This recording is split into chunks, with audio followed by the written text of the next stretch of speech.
This is the Peter Greenwood Show, and to my direct right, I would say, as an individual, yeah. Direct right, yeah. Direct Actually, right. very direct, yeah.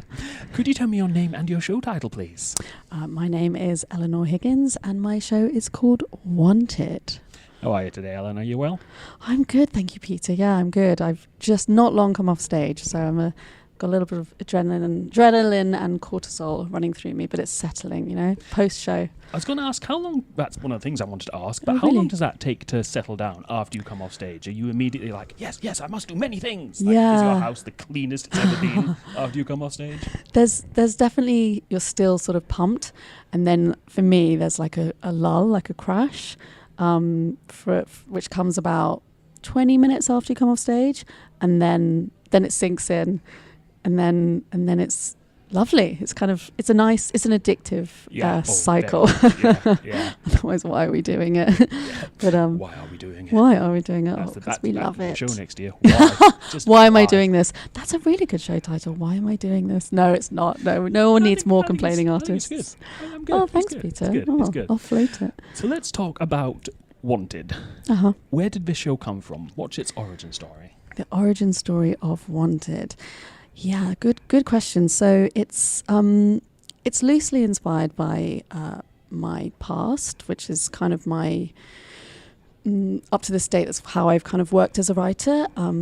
But I wanted to explore the female experience of the criminal justice system and look at the victim-offender cycle, what drives women into criminality, how the criminal justice system treats them differently based on things like class and race, our perceived notions of a criminal, sort of what we think of when we think of women in prison, how they ended up there. When I studied the victim-offender cycle, I just found the statistics really interesting, which I can't repeat off the top of my head, but generally a high percentage of women that are incarcerated or have run-ins with the law were victims first. Not to excuse criminality, but I just found that really interesting. And it was my experience. So yeah, I became a small-time criminal. And it was something I was really ashamed of. And it wasn't anything major, but you'll find out if you see the show. But how did I end up there? How could someone who had on paper many privileges and a good start in life sort of end up going down this route for a short period of time? So yeah, that's kind of the origins of. I thought I want to write about this. I want to talk about it. Obviously, I was a bit hesitant because I'm exposing myself, having been involved in crime. This is the last time I share my dark past.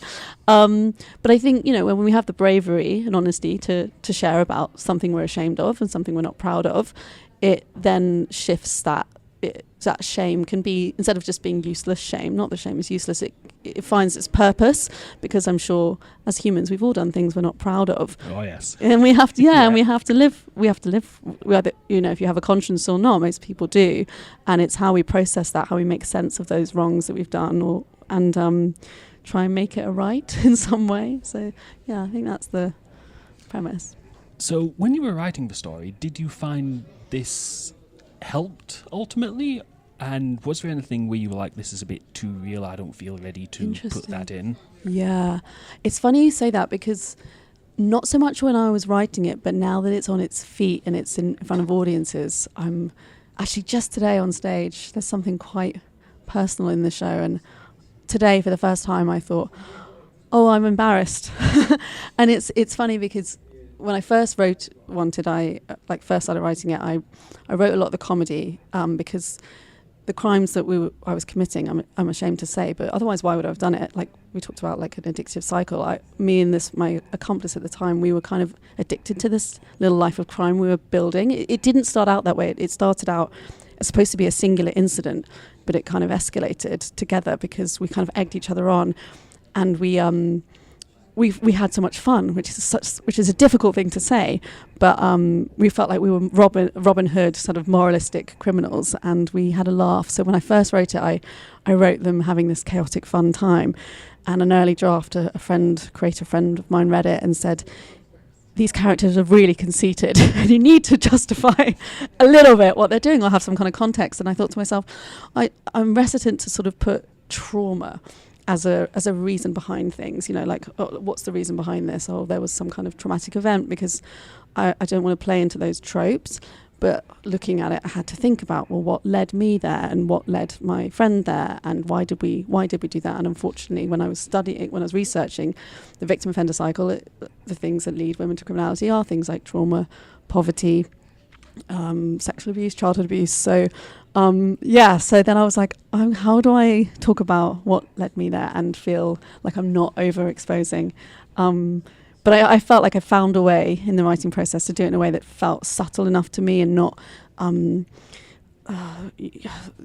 think it's called inverted, when you do something in a juxtaposition. So instead of it being like, here's the terrible thing, it's like, I'm going to show you it in a very light, subtle way that the audience get the message, but it's not sort of like, here's this awful thing you have to see or listen to.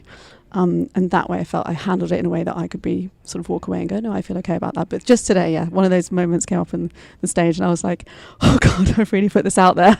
And there you are, so it changes. And do you find putting yourself out there difficult at this stage of being a writer? Because this isn't your first show at the Fringe. No. You did In Pursuit, Yes. which I saw posters for last year, and I was like, Sue Perkins, that sounds interesting. Yeah. But I never got to, sadly. Oh, well, because it was such a sellout, so it was hard to get tickets. Very much so. Will you bring Sue back? Will I bring Sue back? I dreamt last night that I brought it back, and I because I saw someone show they're doing it at Pleasance. They're doing 3 shows this year, and I'm just doing Wanted, which I'm having such a great time on. But I thought, should I have done maybe a couple In Pursuit shows? And I dreamt about it last night. I might bring it back. That might be fate. Yeah. I've forgotten what my original question was. Your original question was, how do you feel does now? it get And how do you feel now, and does it get easier to write these stories? Yeah, interesting. Well, I think actually with In Pursuit, the character was actually quite far removed from me. I'd hope I'm more level-headed and quite measured, and she was outrageous. So I didn't feel so as exposed, because I did feel a little bit nervous that people are going to, when you say based on a true story, they're going to watch it and think a lot of the time, is that how you are in real life? And I could walk away going, I know that's not how I am, not how I feel. And this obsession with Sue, it wasn't unique to Sue. I had lots of different crushes. We just went with Sue in the end, and it was Who didn't make the car? Oh well, Helen Mirren, Kristen Scott Thomas. Moira Stewart was one suggestion, but I was obsessed with Julie Andrews. Julie Andrews would be interesting. And Jennifer Saunders. Oh, I love her so Maybe much. Jennifer Saunders, not Dawn French. Yeah, not Dawn French, I know. And I used to way prefer Dawn French. And then I watched them from the beginning, the original French and Saunders I watched the entire sort of 6 series box set, and I just fell in love with Jennifer Saunders. But not to take anything away from Jennifer Saunders, of course. No. But we went with Sue, and I had the most sort of depth to draw on with Sue, so we went with Sue. But so I didn't feel too, and I didn't really go into anything. I didn't go. So that's a great question, Peter, because I didn't go into the backstory with Sue, and sometimes the feedback would be, we want to know about this woman. She was just called Woman. And I said, no, I don't want to explain it. And I did add a line being like, everyone keeps asking me why Sue. So I added a little bit as the context. And at the end, there was a bit of a reveal for the audience to explain. But I didn't. So this time I've gone a bit deeper with some things, and I don't know I think it's actually harder, which is I want to sit here and go, it's much easier now. Actually, no, it's I feel quite exposed in this show, so there you are. Now, I know this is probably quite a hard question, and I can cut it if you wish, but has your former partner in crime heard about the show? Do you have any any reactions from them? Well, I have not reached out to her about it for that very reason. So we're still friends. There's no animosity there. We're obviously criminals together, and then we had a bit of distance because that was a mad thing to have done, and we reconnected when we both. So we had retribution. I said so many lines today in the show. Thank you.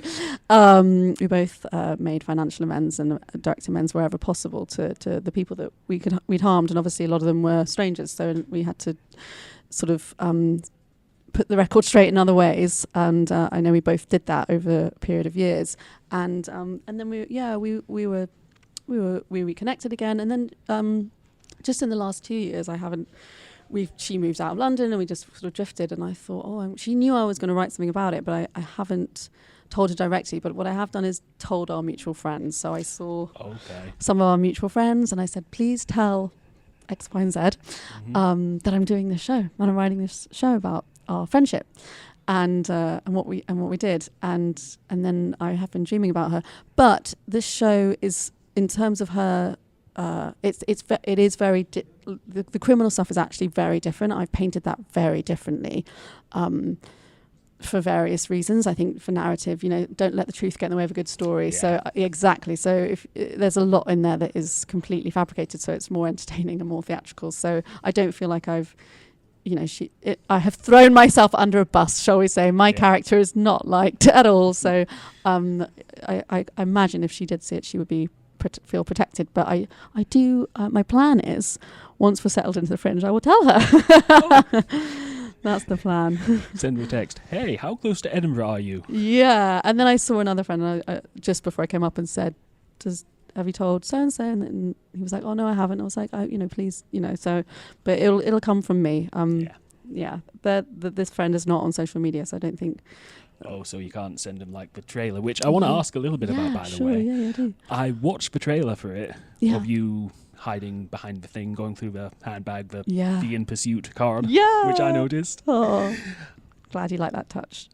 Now, this is just me throwing stuff at the wall, right? Mm-hmm. But we are in Edinburgh, where Trainspotting was filmed. Oh, yeah. Have you considered doing a new version of the trailer, but in the style of Trainspotting? I would love that, Peter. Do you want to do it with me? I will try. Because that trailer, the story behind it is Underbelly had sent us the sort of message being like, please send us any footage. And I hadn't ever done a work in progress. I had nothing. And I was going away to visit my mum for before the deadline. So I was going around to my brother's house for him to take some photos of me. He's not a professional in any way.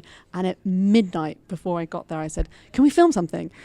I don't know what to do, but can we just film something because I need some footage? So I just brought a load of random props, bought my In Pursuit card, bought some handbags, and was like, we'll just make it up as we go. So that's exactly what that was, with the view of I will film a proper trailer in time for Edinburgh. And then I never did. So now, Peter, I'm desperate to do that. Do you have a camera? I mean, unless you do. I've got like a thing on a stick. A thing on a stick is good enough. Yeah, a thing on a stick. So that's pretty much what we use. So yeah, I'm up for that because Trainspotting is heavy.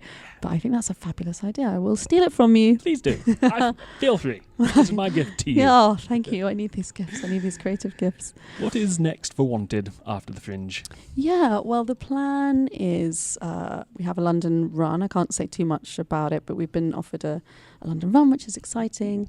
And I'll be but I'm still in talks, so nothing's confirmed. It's just sort of confirming. There might be a thing at a place with the staff. Yeah. Is that what you're saying? Yes, there's potentially a London run. So I'm talking to a few different places, and then hopefully a tour. I mean, theatre is the arts and theatre especially. It's so difficult to keep to tour financially. So at the moment, isn't it? Yeah. So depending on how our funding situation goes, because we had a funding nightmare before Edinburgh, but it might right itself and things might be in our favour. And if it does, then we will. I'm hoping to do the tour, and then other stuff that behind the scenes is because the show covers the criminal justice system and women, and it's important for me anyway. What I wanted to do was some workshops with some prison leavers and. Working potentially with some local estates in Hackney, and to have the show sort of have I don't know what the right word is, but make a difference. It's so different. So when you say something like that, I want it to make a difference, but you do. So have involvement. So I was doing, through my research, my Develop Your Creative Practice grant, I got through the Arts Council to research it. I was visiting prisons, so I can't say too much, but I'm hoping that will continue and to bring it to prisons and things like that. Funding dependent. Sounds like there's a documentary in that as well. Yeah, you're coming up with the goods, Peter. Documentary. I need to hire you. You're on staff. Fantastic. I am very cheap. Yeah, oh, really? What's that called? The ideas room, the something room. I use the phrase, there's no bad ideas in a brainstorm. That's what I use. Yeah. So documentary, we've got a new trailer coming out. It's all happening. I'm my marketing manager. It's on the go. It's on the go. So, yeah. Well, thank you so much for your time. Good luck with the show. Thank you. And enjoy Edinburgh. Oh, thank you so much, Peter. It's so nice to meet you. Nice to meet you. Wanted by Eleanor Higgins is playing every day, except Tuesday the 12th, at 12:40 p.m. at Underbelly Cowgate. For more tickets, go to edfringe.com and search for Wanted. For the Peter Greenwood Show at the Edinburgh Fringe, I'm Peter Greenwood. Bye, everybody, bye.